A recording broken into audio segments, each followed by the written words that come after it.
Well, we've had a lovely short breakaway, just a couple of days in a place called Weston-super-Mare, which is on the west coast of England and just a couple of hours away from my parents' house by car. It's somewhere we've all been there before.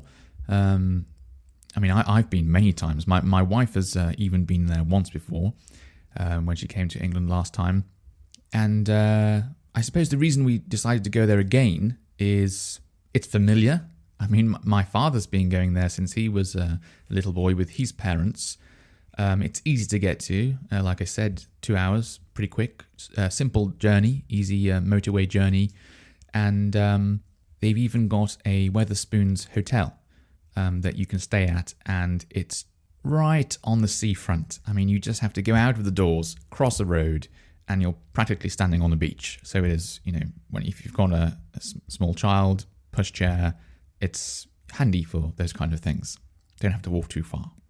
Anyway, we drove down, straightforward journey, nothing complicated. Done it many times, many times before. And then we checked in and went to see the rooms. And wow, what a surprise! I think we ended up our room, not my parents' room. We ended up with probably the best room. I think it was actually in the entire hotel. It was just huge. The ceiling was. It was like it was the height of two rooms put together.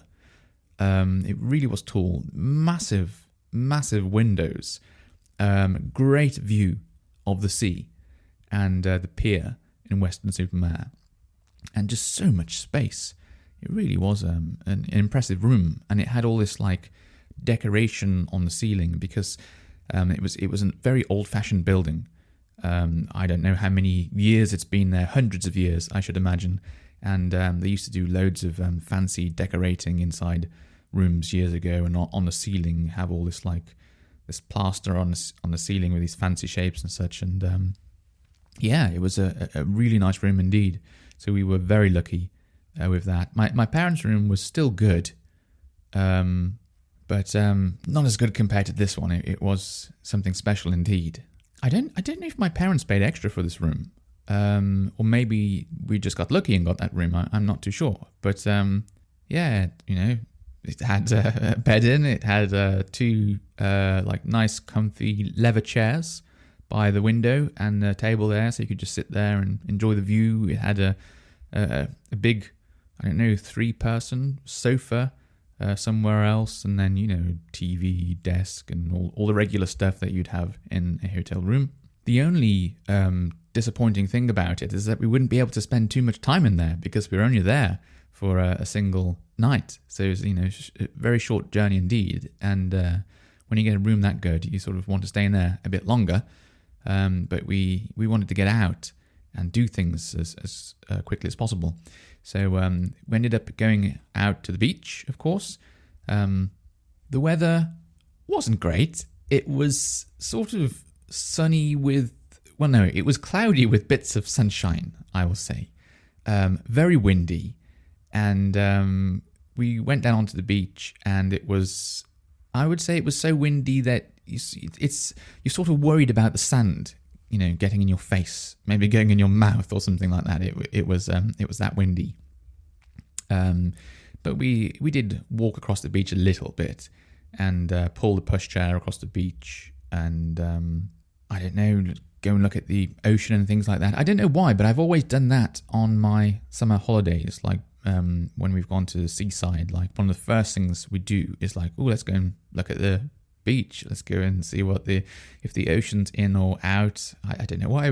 It's just maybe it's like a tradition, I suppose. I suppose if you're going all the way to the beach, then you're going to the edge of the country. Then I suppose that's what you're likely to do first, maybe. Anyway, it was my daughter's first visit to the beach, the first time she'd ever seen a beach even. So we were looking forward to see what her reaction was like, but I think the weather was so poor that we just thought, we can't really spend too much time here, so we just headed back into like the town and walked around a bit and got something to eat and that kind of stuff. And thought, let's see what the weather's like tomorrow. So the next day, thankfully, the weather was amazing. The wind had gone, the clouds had gone, and it was just lovely, warm weather. Warm English summer style weather. So, not too hot. I don't think it really gets, very, very rarely you might get it too hot. It might hit 30 or something. But no, sort of like around like 25, that kind of temperature. And with a nice cool breeze, it was very pleasant indeed. Just blue sky, sunny, sound of seagulls, sound of the ocean, lovely.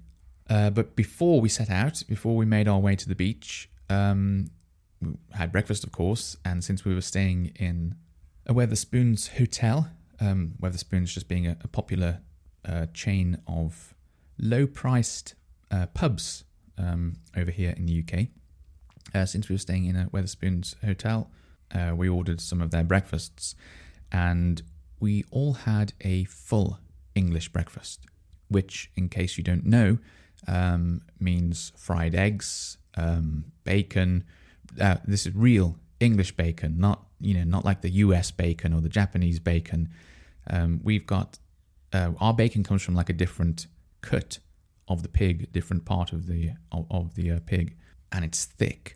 And you don't buy it like pre-cooked; you buy it raw, and you cook it yourself.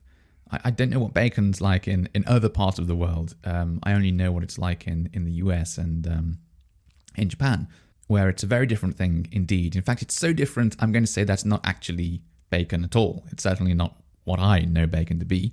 Anyway, my wife loved it, and I believe she prefers it to the bacon that they have in Japan. Anyway, what else did we have? Sausages, hash browns, which are, I think, more of a modern thing on the full English breakfast. I didn't remember them being a part of like a full English breakfast years ago. I'm not sure where hash browns actually come from. Do they come from the US? Maybe, I don't know. Anyway, that seems to be more of a modern thing that has somehow snuck into the English breakfast, a full English breakfast experience recently.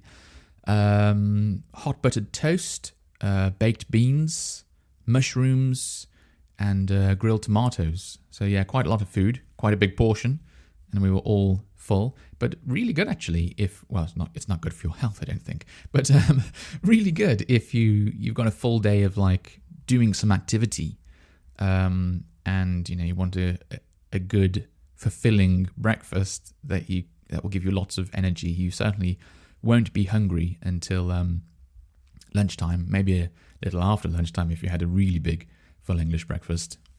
And what else? I had a nice glass of cranberry juice. I don't think I've seen that in Japan, which is weird. You'd imagine like fruit juice is just fruit juice wherever you go in the world, but I've noticed that apple juice. We get apple juice. What else do we get? Orange juice. Pineapple. No. Oh, yeah, probably pineapple. I meant to say grapefruit, actually. We get grapefruit juice. And I feel like... Oh, grape juice as well. And then I feel like that's sort of... Like we're running out of fruit juice options now. And for some reason, I haven't worked out orange juice is a lot more expensive than all of the other juices. I don't know why. But certainly I haven't seen cranberry juice in Japan, so I don't think it's commonly available. Anyway, I had that, and then had some had a latte afterwards, and you get like refillable cups. So you buy one coffee, and then you can stay there all day if you want, and just keep refilling throughout the whole day. We didn't do this, of course, as we wanted to get out and experience that nice weather.